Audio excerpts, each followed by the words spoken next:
bonjour à tout le monde. Aujourd'hui, je vais chanter un chant qui s'appelle Les prêts à rencontrer Jésus. Et c'est, on trouve dans Matthieu 24, verset 44. C'est pourquoi vous aussi, tenez-vous prêts, car le Fils de l'homme viendra à l'heure où vous n'y pensez pas.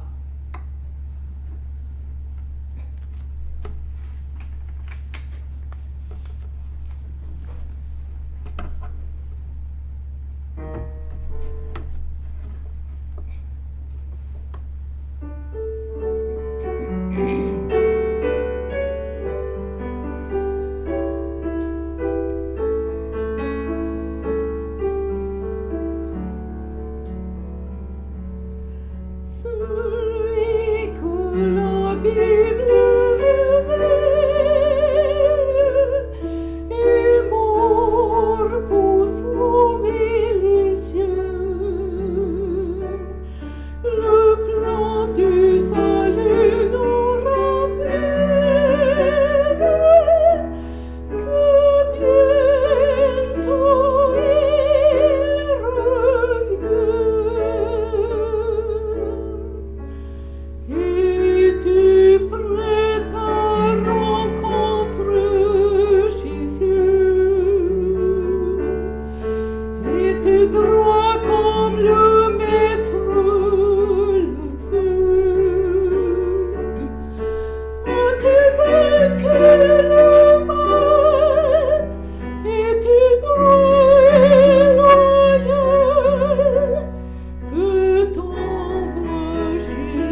Merci Agoun pour ce beau chant d'espérance. Je vous invite à présent à ouvrir vos Bibles donc, dans l'Évangile de Luc, au chapitre 17. Nous lirons les versets 22 à 37. Luc, chapitre 17, 22 à 37.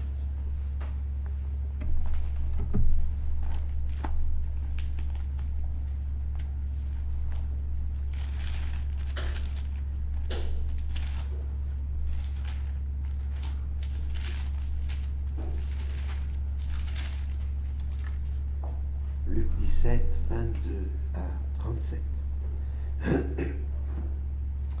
Et il dit aux disciples, « Des jours viendront où vous désirerez voir l'un des jours du Fils de l'homme, et vous ne le verrez pas. On vous dira, il est ici, il est là.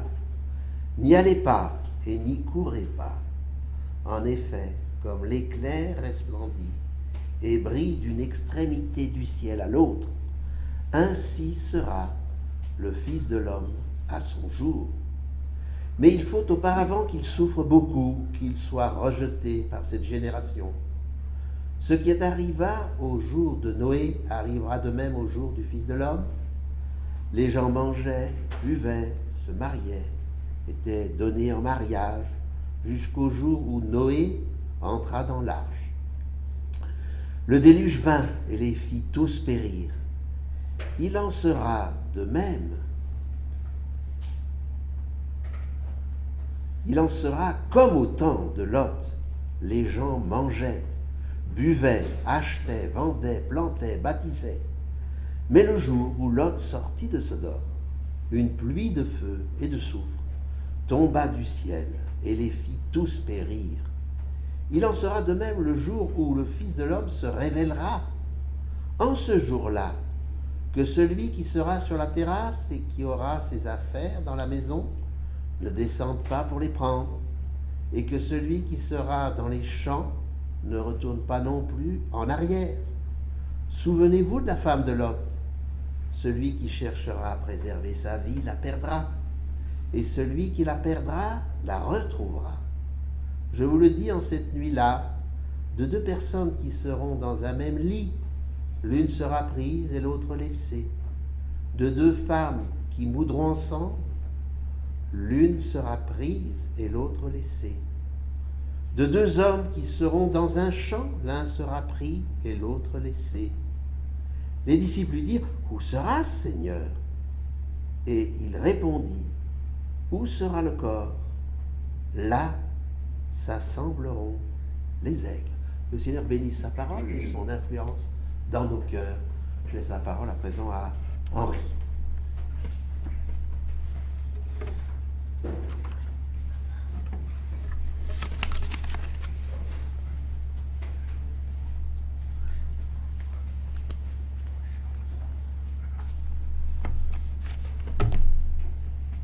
Bonjour tout le monde.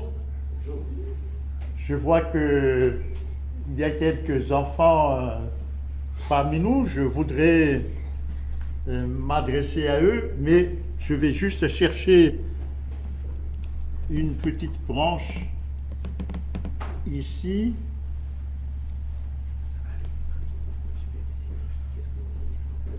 Voilà. C'est juste pour les enfants. J'ai coupé cette branche ce matin pour présenter aux enfants.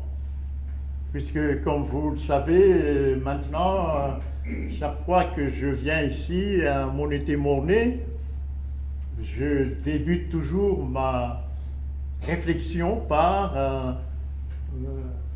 m'adresser aux enfants. Alors, je voudrais me rappeler leur nom.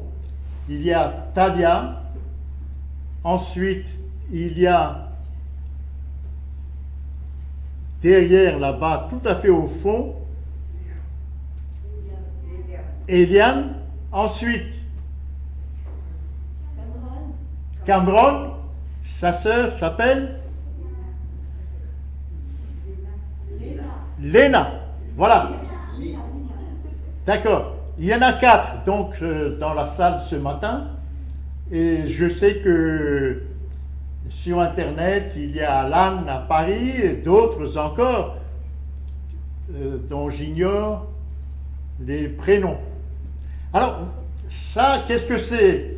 Est-ce que les enfants dans la salle peuvent me dire la petite branche que j'ai entre les doigts?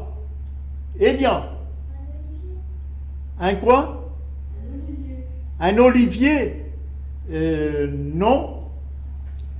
Non. Ah, c'est difficile, oui. J'ai coupé une petite branche de noyer.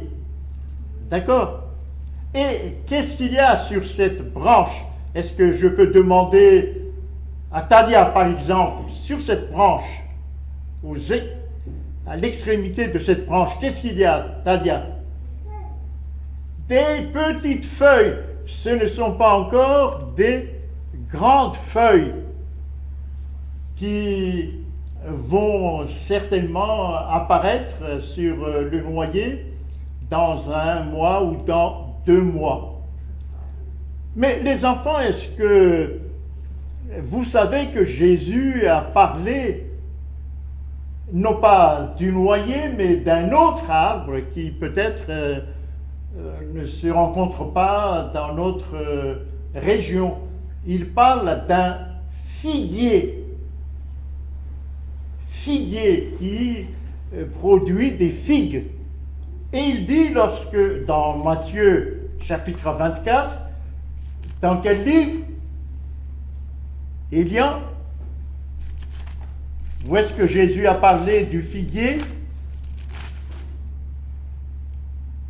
Matthieu chapitre 24. Il faut retenir cela. Là, il a parlé du figuier. Voilà ce qu'il a dit. Matthieu chapitre 24, verset 32. Instruisez-vous. Cela veut dire qu'il faut s'instruire. Il ne faut pas seulement regarder devant un noyer qui bougeonne comme je viens de couper ce matin. Non! Il faut s'arrêter et s'instruire. Voyez, Jésus est un pédagogue. Il veut que nous apprenions quelque chose en regardant la nature, ce qui n'est pas le cas aujourd'hui pour la plupart des humains actuels, puisqu'on est pressé, on n'apprend pas. Il dit donc, Matthieu chapitre 24, je dis ça pour les enfants, il faut s'instruire par une comparaison tirée du figuier, mais ici du noyer.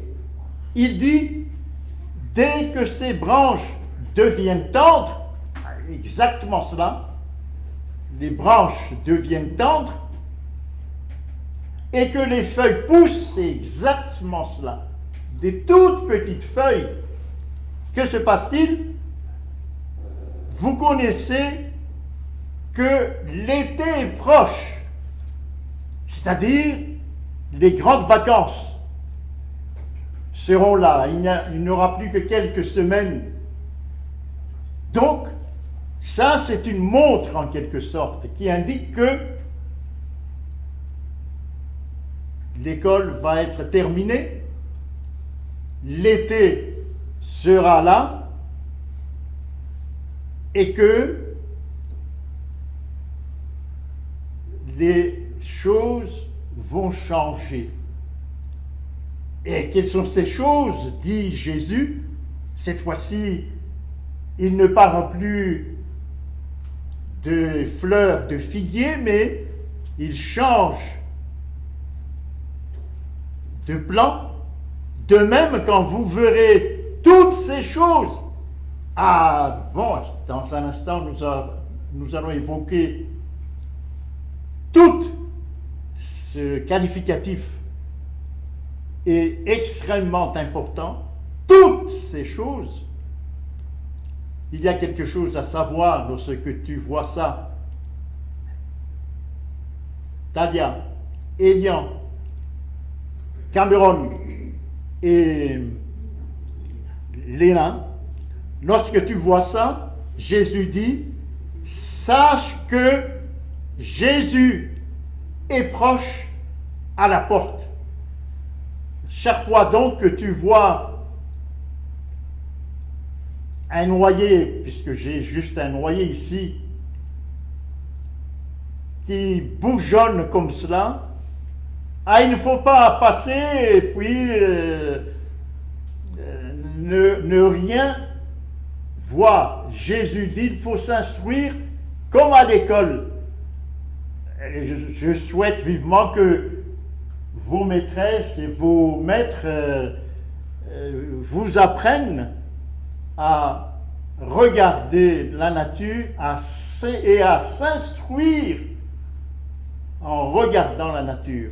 Et Jésus ici, lorsque tu vois ça, sache que tes vacances, dans quelques semaines, vont commencer, c'est-à-dire l'été est proche, mais Jésus passe sur un autre plan. Sache que, il dit, le Fils de l'homme, c'est-à-dire Jésus, est proche à la porte.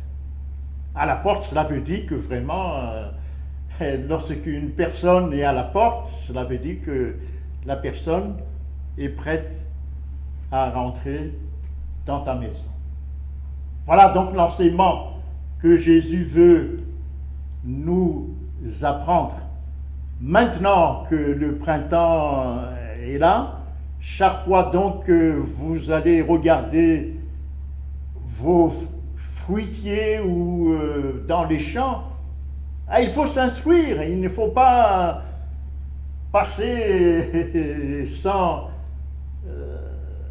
avoir cette mentalité que Jésus veut implanter dans l'esprit des disciples et dans l'esprit des hommes. Regarder, apprendre. Apprendre quoi? Des choses spirituelles en regardant la nature. C'est ça pour les enfants. Alors maintenant, je vais m'adresser aux adultes. J'ai transmis ici à Montlété-Mornay le titre de notre réflexion aujourd'hui. Le titre, je lis, la grande réinitialisation.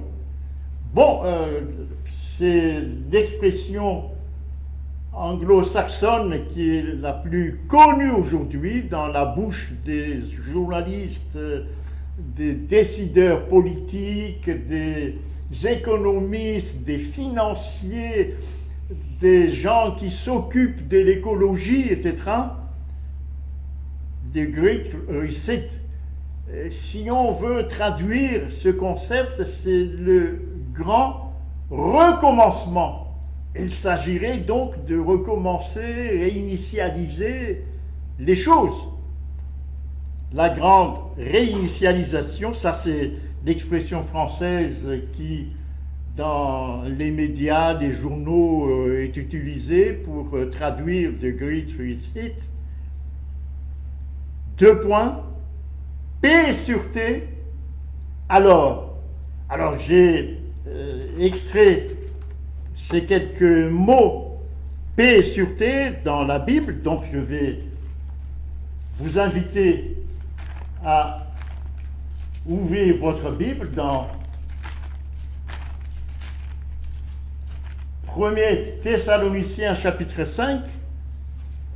1 Thessaloniciens chapitre 5. Et c'est là que se trouvent ces 2 mots, paix et sûreté. Je lis donc le verset 1 à 3 pour que ce soit dans le contexte. Pour ce qui est des temps et des moments, vous n'avez pas besoin, frères, qu'on vous en écrive. Le verset 2, car vous savez bien vous-même que le jour du Seigneur viendra comme un voleur dans la nuit. Et le verset 3, quand les hommes diront, voyez ici c'est la partie introductive de ce verset est très importante, les hommes. Cela veut dire le monde entier. Quand les hommes diront quoi?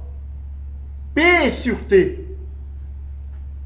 Alors, une ruine soudaine les surprendra, comme les douleurs de l'enfantement surprennent la femme enceinte, et ils n'échapperont point. Je vous invite à terminer cette lecture jusqu'au verset 11, puisque chaque mot de ces versets est riche sur le plan spirituel. C'est là donc que j'ai extrait cette expression dans le titre qu'on vous a communiqué, paix et sûreté, alors, la suite.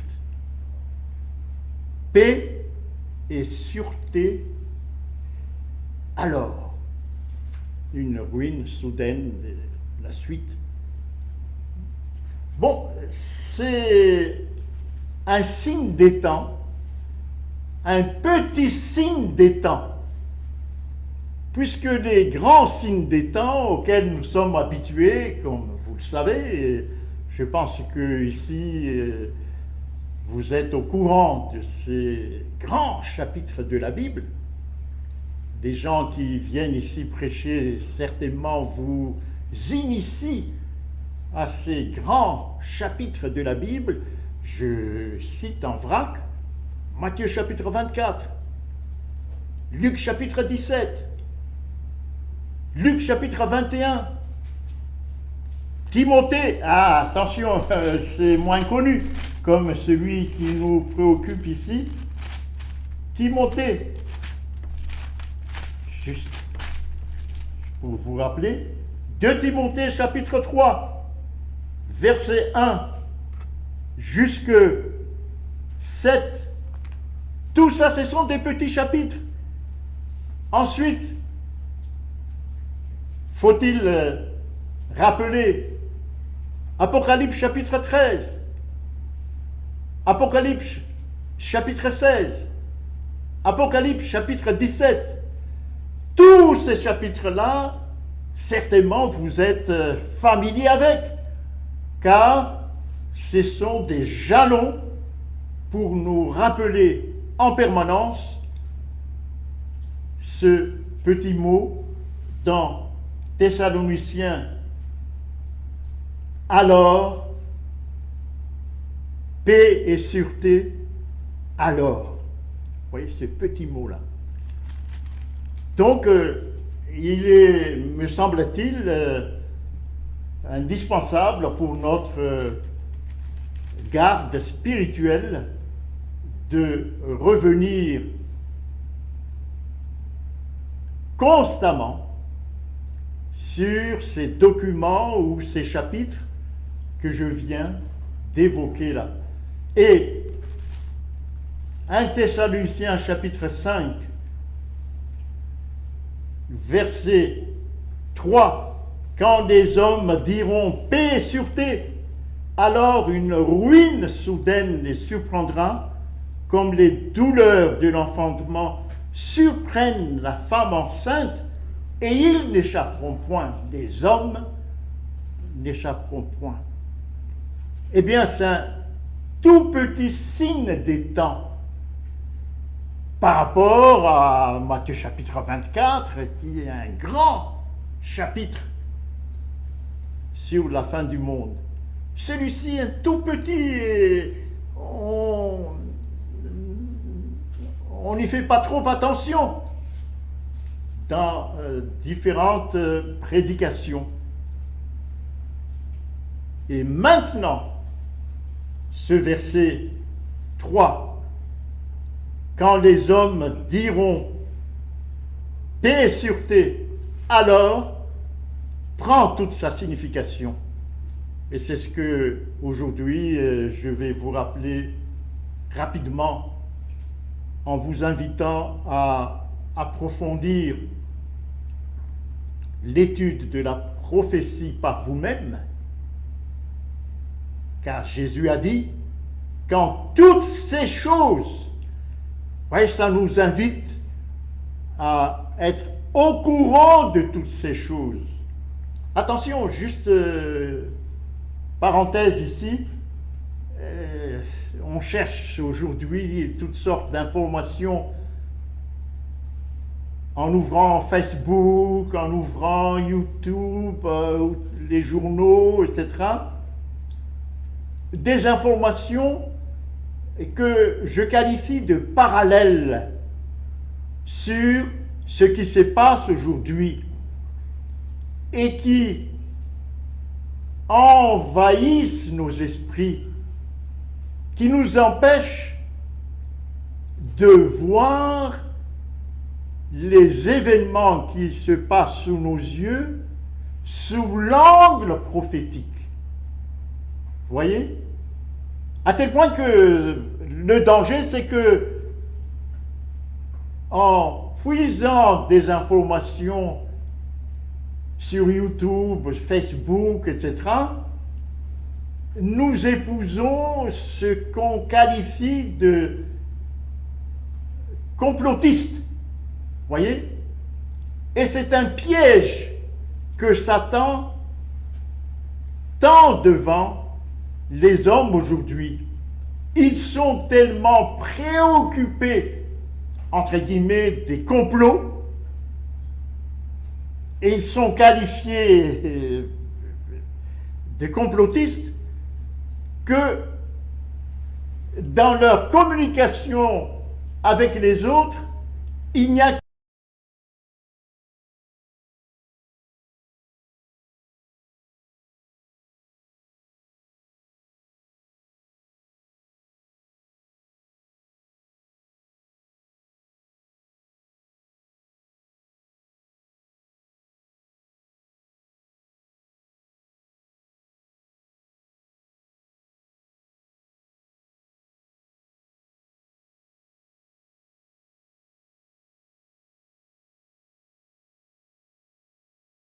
actuelle, et pourtant tout le monde porte des masques au masque. Ce serait une introduction très facile pour parler aux gens. Si tout le monde porte des masques, ni des vaccins, je prends directement mon téléphone et à partir de là, on parle de la Bible et les gens écoutent.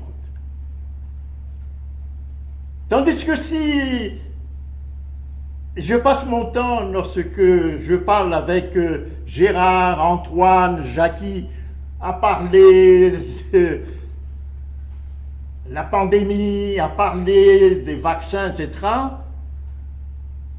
et qu'on se sépare après une demi-heure d'échange, qu'est-ce que je transmets aux gens?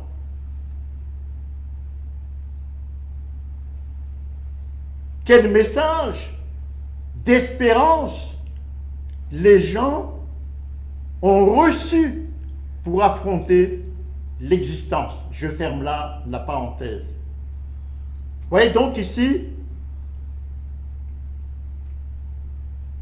1 Thessaloniciens chapitre 5, verset 3, quand les hommes diront paix et sûreté, alors une ruine soudaine les surprendra, comme les douleurs de l'enfantement surprennent la femme enceinte, et ils n'échapperont point.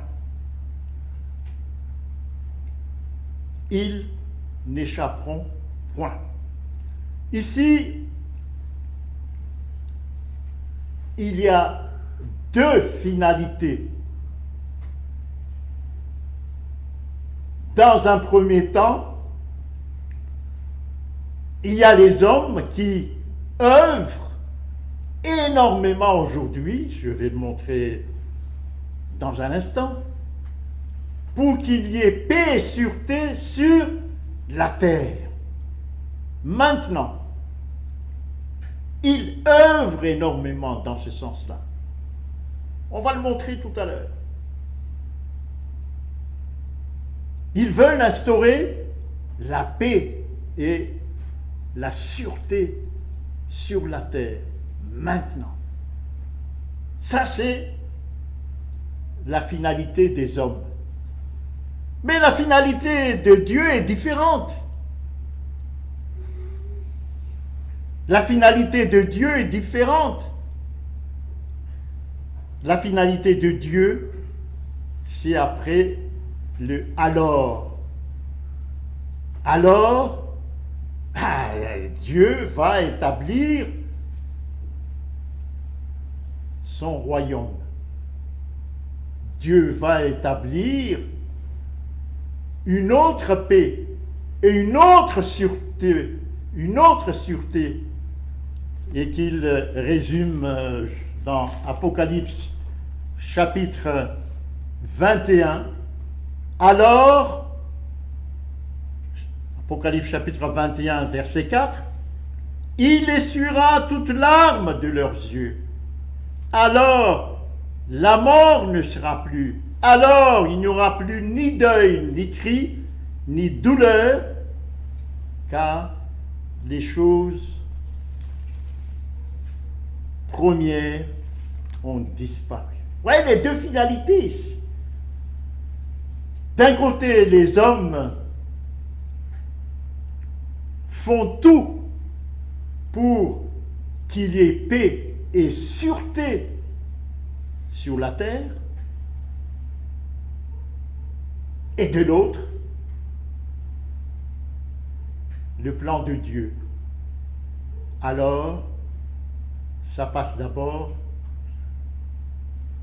par une ruine soudaine pour que le royaume de Dieu puisse se construire. Et les hommes disent, mais Dieu est si méchant que cela, pourquoi une ruine?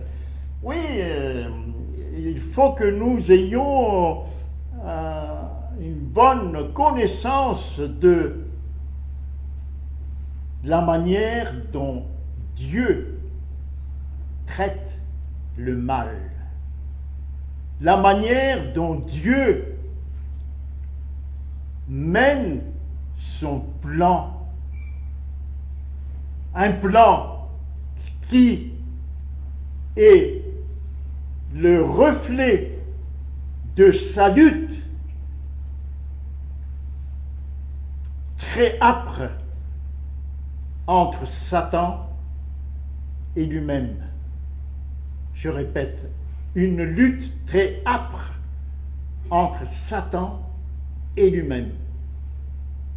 C'est ça, la manière dont Dieu agit. Il faut que nous comprenions ce plan-là. Vous voyez, puisque ça peut nous heurter lorsqu'on lit, par exemple, le texte tel qu'il est là, 1 Thessaloniciens chapitre 5, « Alors une ruine soudaine les surprendra. » Comment Dieu peut-il, Dieu est amour, peut-il... Non, il faut que nous lisions ces chapitres, ces versets, dans le cadre de cette lutte âpre entre Dieu et Satan. Voyez? Je reviens donc dans Luc, chapitre 17. Luc, chapitre 17, que nous avons lu tout à l'heure. Jésus nous avertit que ça existait dans l'histoire du plan du salut, dans cette lutte âpre entre Satan et Dieu lui-même, en passant par son Fils Jésus. On a lu tout à l'heure Luc chapitre 17. Je vais relire à partir 26. Ce qui arriva du temps de Noé arrivera de même au jour du Fils de l'homme, donc maintenant que nous sommes à la porte. Et que s'est-il passé du temps de Noé? Regardez le parallèle avec 1 Thessaloniciens chapitre 5. Les hommes, quand les hommes diront, les hommes, manger, buvez, se marier et marier leurs enfants, quand les hommes diront paix et sûreté, ces actions-là reflètent la certitude pour les hommes qu'il y a paix et sûreté. D'accord? Les hommes mangeaient, buvaient, se mariaient, mariaient leurs enfants, alors jusqu'au jour où Noé entra dans l'arche, le déluge vint et les fit tous périr. Voyez ici donc, du temps de Noé, pour construire le royaume de Dieu, il faut passer par le déluge. Ça, il ne faut pas oublier, sinon nous ne comprenons pas le plan de Dieu pour sauver le monde et puis pour installer son royaume. Le verset 28. Ce qui arriva du temps de Lot arrivera pareillement. Les hommes mangeaient, quand les hommes diront paix et sûreté, les hommes mangeaient, buvaient, achetaient, vendaient, plantaient, bâtissaient. Vous voyez le parallélisme avec le texte de 1 Thessaloniciens chapitre 5, quand les hommes diront paix et sûreté, c'est sûr, on peut acheter, on peut bâtir sans problème, je peux m'engager dans des emprunts puisqu'il y a paix et sûreté. Oui, c'est comme ça qu'ils ont procédé du temps de Lot. Les hommes mangeaient, buvaient, achetaient, vendaient. Donc, cela veut dire quoi? Des échanges financiers, économiques très importants, confiance aux banques de l'époque, etc., etc. On investit dans le Bitcoin, puisque le Bitcoin ou Ethereum, ce sont les monnaies virtuelles actuelles, montent terriblement d'une manière exponentielle. Donc, cela veut dire que si les gens investissent dedans, c'est que ils sont sûrs qu'il y a paix et sûreté. Voyez? Les gens achetaient et vendaient, plantaient et bâtissaient.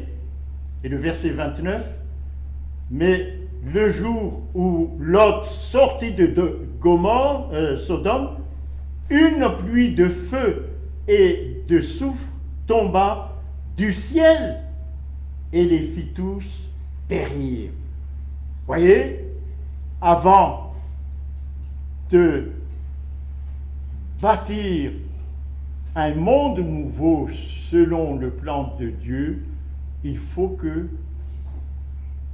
les premières choses disparaissent. Et cette déclaration-là doit être placée, sinon on taxe Dieu d'être autoritaire, d'être... Non, pas ça du tout. Si vous ne savez pas placer toutes ces décisions-là dans son cadre, le cadre de la lutte très âpre entre Satan et Dieu lui-même. Alors, voyons maintenant, aujourd'hui, qu'est-ce que c'est que la grande réinitialisation. Qu'est-ce que c'est aujourd'hui? Au moment où nous parlons, ça a commencé tout à fait au début, il y a quelques années, par une publication qui fait un bruit considérable, même aujourd'hui, encyclique du pape intitulée Laudato Si. La date, il faut retenir ces dates-là, puisque ces dates sont très importantes, le 24 mai 2015, juste 2 ans après l'élection du pape François. Publication qui a fait le tour du monde. Je me permets d'évoquer juste peut-être 3 points qui m'interpellent dans cette publication. D'abord,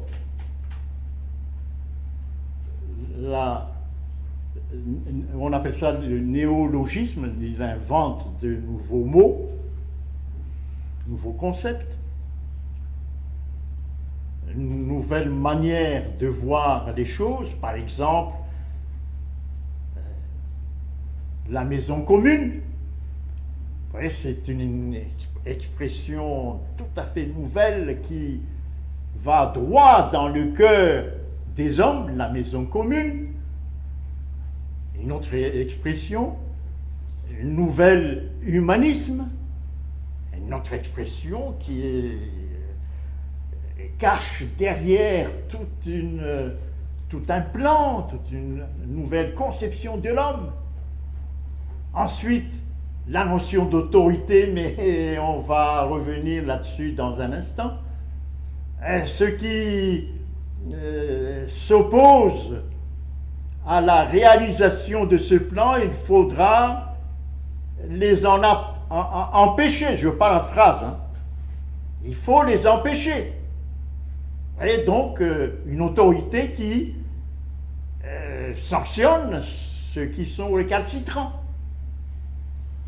Ensuite, peut-être celui qui, pour moi, est extrêmement important, la base spirituelle de ce changement repose sur le jour du repos, le dimanche, et sur l'adoration du Dieu fabriqué au IVe siècle, ce qu'on appelle la Trinité. Les gens ne savent pas que ça a été un Dieu fabriqué de toutes pièces, sur le plan philosophique, même pas biblique. C'est après que les théologiens ont cherché des fondements bibliques, mais qui ne tiennent pas debout, pour soutenir ce Dieu-là, qui est une véritable idolâtrie. Et si vous regardez l'histoire depuis l'intronisation de ce Dieu jusqu'à maintenant, c'est le Dieu de l'Occident. Je répète, c'est le Dieu de l'Occident. Vous voyez ici, donc, nous sommes le 24 mai 2015, publication des Laudato Si, avec ces éléments que je viens de communiquer. Ça fait énormément de bruit. Tout le monde en parlait. Parce qu'il évoque avec vigueur le soutien au changement climatique. puisque les gens se sont aperçus effectivement, à partir de là, à partir de 2015, toutes ces images des glaciers antarctiques, etc., se sont multipliées pour avertir les gens. Vous voyez cette manière de communiquer des messages au public, des images qui montrent qu'il faut changer le climat. Oui, c'est l'art de la communication ici, c'est très fort. Hein? Ça, on apprend ça dans les universités. Vient ensuite, ça c'est 24 mai 2015. 15 septembre 2015. Donc quelques mois après, 15 septembre 2015, ce qu'on appelle Agenda 2030. Agenda 2030. Qu'est-ce que c'est qu'Agenda 2030? Qu'est-ce que c'est? C'est la traduction au niveau de l'ONU de Laudato Si, publié le 24 mai 2015. Voici ce qui est publié en rapport avec cet agenda 2030.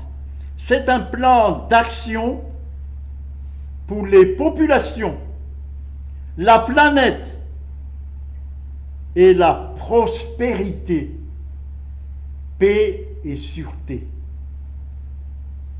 Il vise à renforcer la paix partout, paix et sûreté. Vise à renforcer la paix partout dans le monde quand les hommes diront paix et sûreté, et reconnaît que l'élimination de la pauvreté, paix et sûreté, dans toutes ses formes et dans toutes ses dimensions, reste la condition sine qua non du développement durable. Paix et sûreté. Développement durable, c'est une nouvelle expression introduite à partir de ces moments-là. Développement durable. Oui, ça doit durer. Oui, tout ça, c'est... Alors, il faut savoir que le secrétaire général de l'ONU actuel, Antonio Guterres, c'est un Portugais, catholique,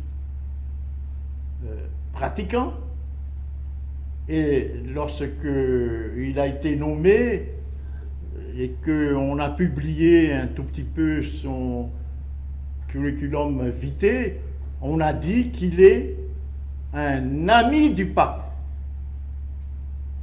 Le pape est un jésuite, donc Antonio Guterres, ami du pape François jésuite, ne peut qu'embrasser les idées de son ami François.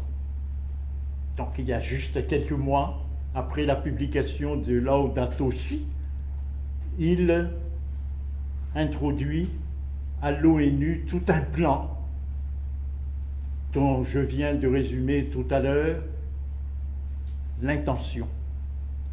Donc, lorsque on lit ce que je viens de lire là, il y a l'idée de peuple, l'idée de prospérité, l'idée de la planète, l'idée de paix et l'idée de partenariat entre les hommes. paix et sûreté. Quand les hommes diront paix et sûreté. Et ce plan se décline en 17 programmes qu'il faut accomplir. Date limite 2030. Attention à cette date limite, hein. Elle est importante. Donc il ne reste plus que 9 ans pour vérifier si ce plan est atteint ou non. Quand les hommes diront paix et sûreté, agenda 2030, alors une ruine soudaine les surprendra comme les douleurs de l'enfantement surprennent la femme enceinte. Ça donc c'est le 15 septembre 2015. Il y a juste quelques années en arrière. Ensuite, du 30 novembre 2015 jusqu'au 12 septembre 2015, c'est ce qu'on appelle, si vous vous rappelez, COP 21. Donc à peu près 6 mois après la publication de Laudato Si, le fameux COP 21. Le fameux COP 21, c'est une conférence organisée par l'ONU et supervisée par le Vatican. Ça a eu lieu à Paris pour que les États qui participent, il y avait 150 chefs d'État, promettent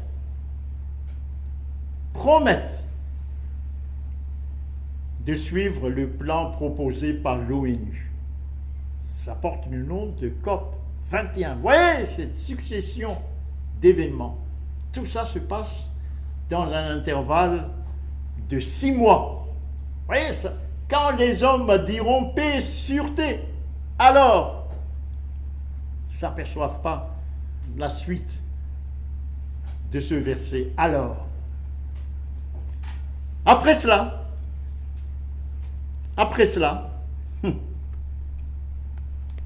ça ne va pas trop vite. Ils s'en aperçoivent.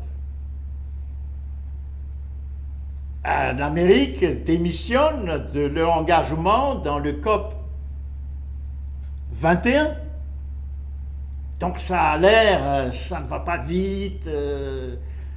Il faut forcer la marche de l'histoire. C'est à ce moment-là, le 18 octobre 2019, je répète, une date très importante dans l'histoire de la fin des temps.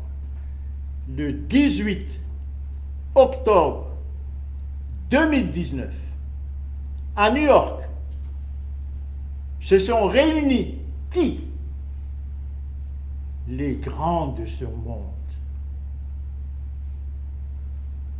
Alors, j'évoque rapidement ce qu'on appelle les Big Pharma. Et ils vont jouer un grand rôle. Big Pharma, les économistes, les financiers, ils doivent jouer un grand rôle, les économistes et les financiers. Parce que quelques mois après, il faut trouver de l'argent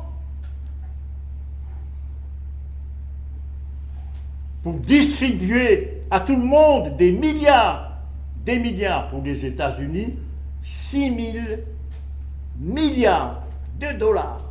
Et il faut trouver ça. Donc il faut le concours des financiers et des économistes. Donc ils étaient présents là.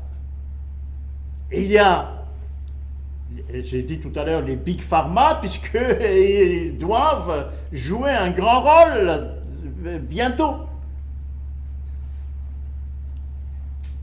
Les spécialistes des pharmacies, des médicaments, des vaccins. Ensuite, il y a les décideurs politiques. Et il y a ce qu'on appelle le GAFAM, tous les numériques.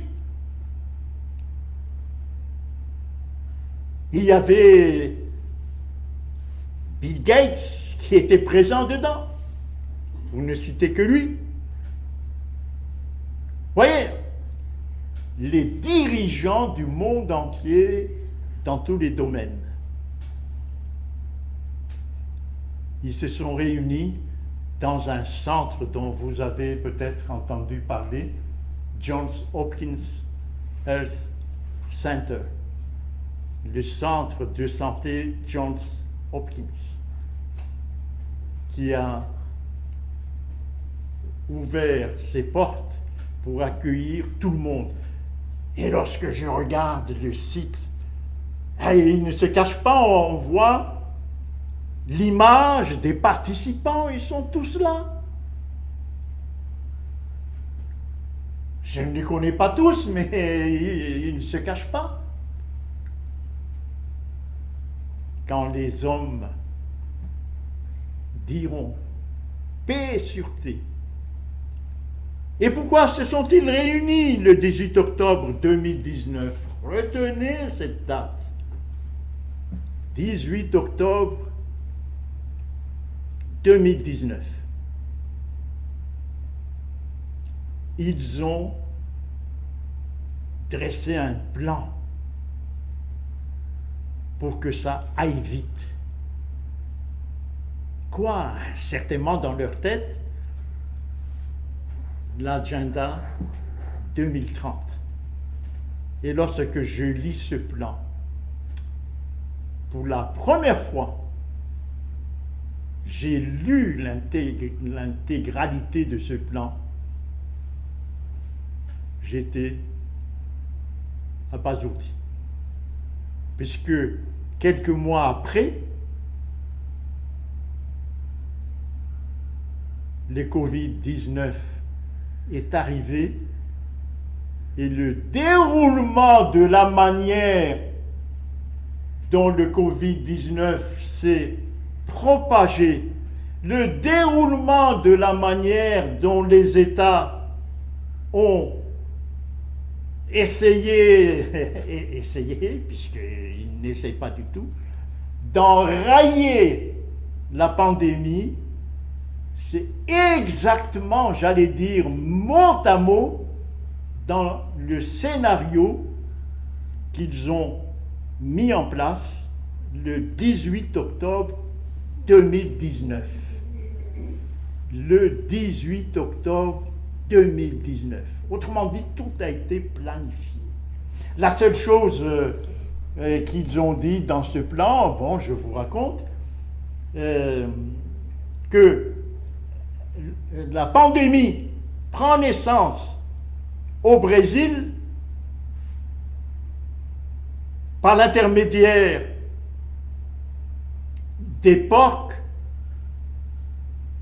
que les hommes mangeaient, et ce virus porcin est passé dans les hommes, ensuite transporté d'abord en Europe, au Portugal, parce qu'il y a un lien culturel entre le Portugal et le Brésil, et ensuite ça s'est propagé rapidement dans le monde selon le schéma que vous connaissez. C'est donc cette partie introductive qui ne semble pas coïncider avec la pagaille actuelle de l'origine de cette pandémie en Chine, où les Chinois disent aux États-Unis, etc. Pagaille énorme. Mais tout ça, c'est voulu pour brouiller l'histoire. Vous voyez? Quand les hommes diront paix et sûreté, alors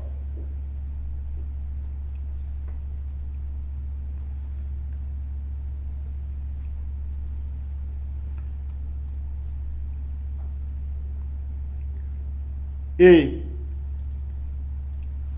je lis ici une déclaration devant le plan de 18 octobre 2019 et devant ce qui se passe aujourd'hui, puisque Tony Blair, l'ancien Premier ministre britannique, a dit, je traduis,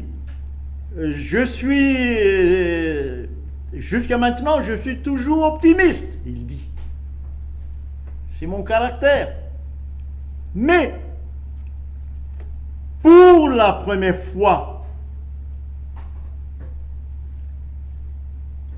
je suis fortement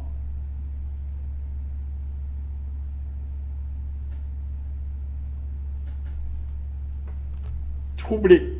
On ne va pas traduire troublé. Je suis fortement touché en rapport avec ce qu'il y aura dans le futur, quand les hommes diront paix et sûreté, alors une ruine soudaine les surprendra. Voilà ce qu'il a dit Tony Blair.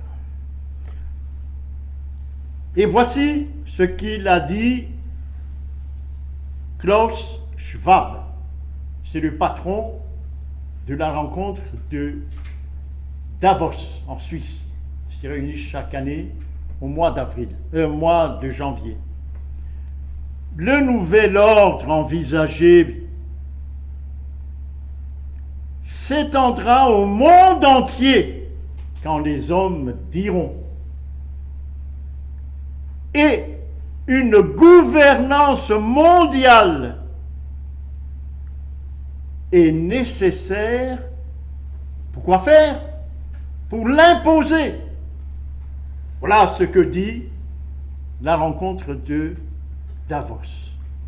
Une gouvernance mondiale est nécessaire pour l'imposer.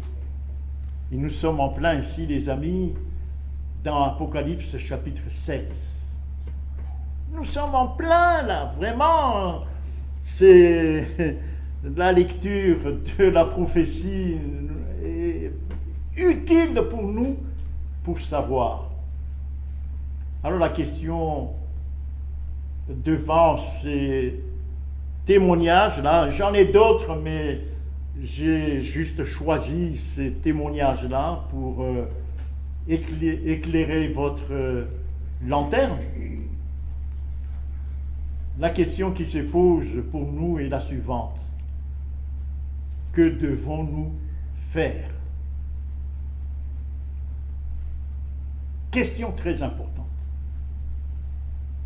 Que devons-nous faire? Oui, ça se passe aujourd'hui dans les médias, etc. Mais peut-être nous ne percevons pas qu'un plan diabolique est en train de se mettre en place, en concurrence avec le plan du salut établi par Dieu. Et les deux semblent être parallèles, mais divergent dans leur esprit. C'est pour ça que Jésus dit, je rappelle ce que Jésus dit,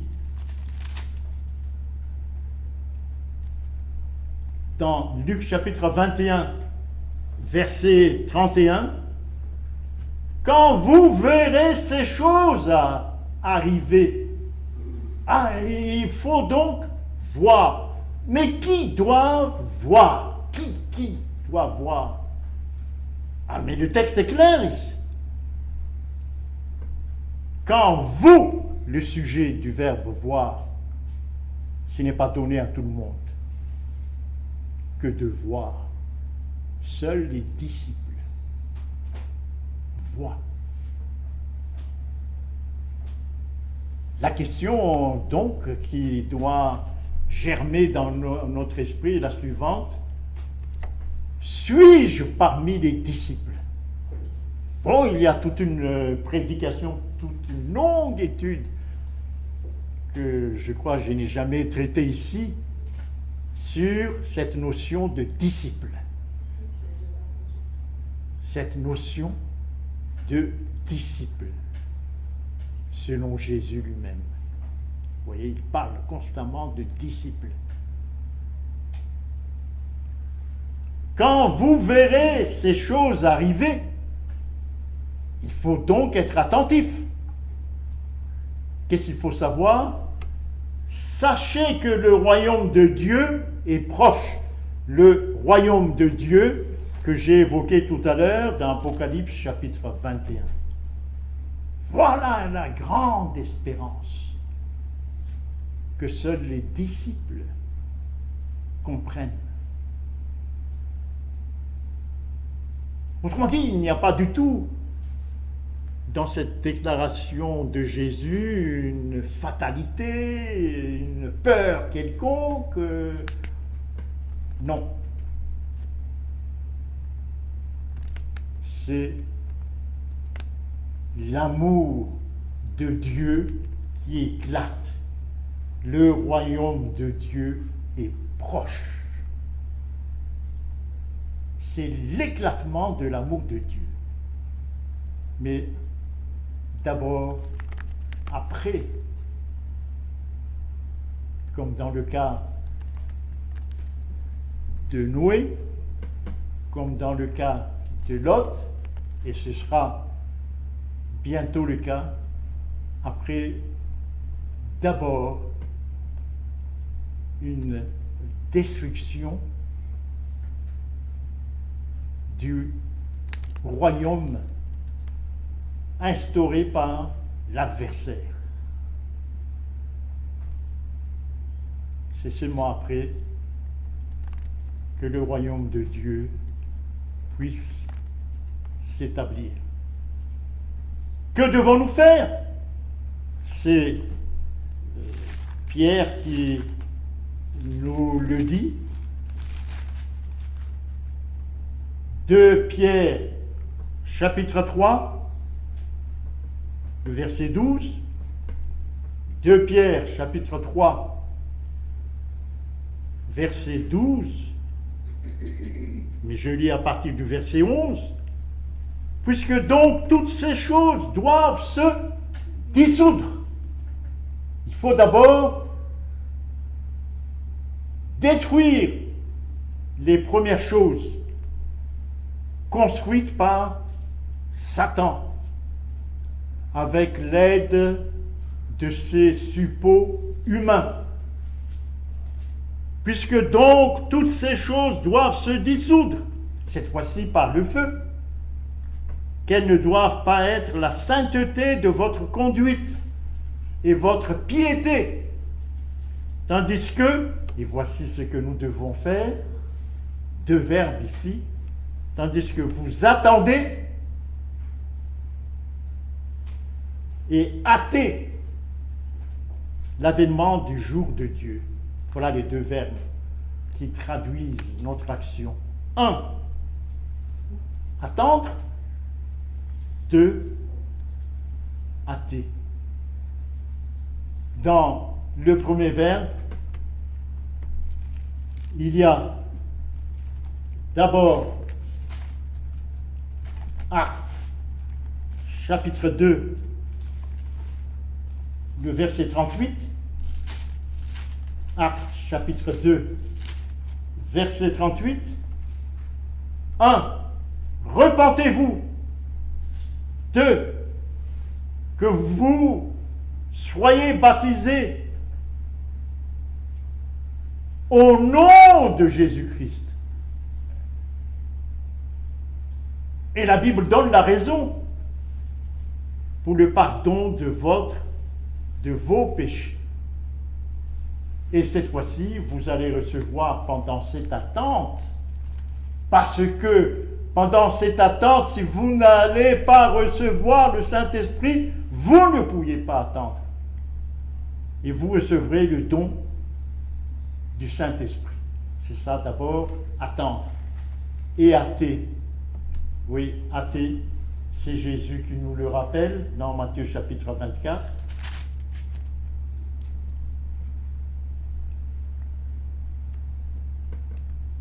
« 24, verset 14. Cette bonne nouvelle du royaume sera prêchée dans le monde entier pour servir de témoignage à toutes les nations. Alors viendra la fin. » C'est ça, athée.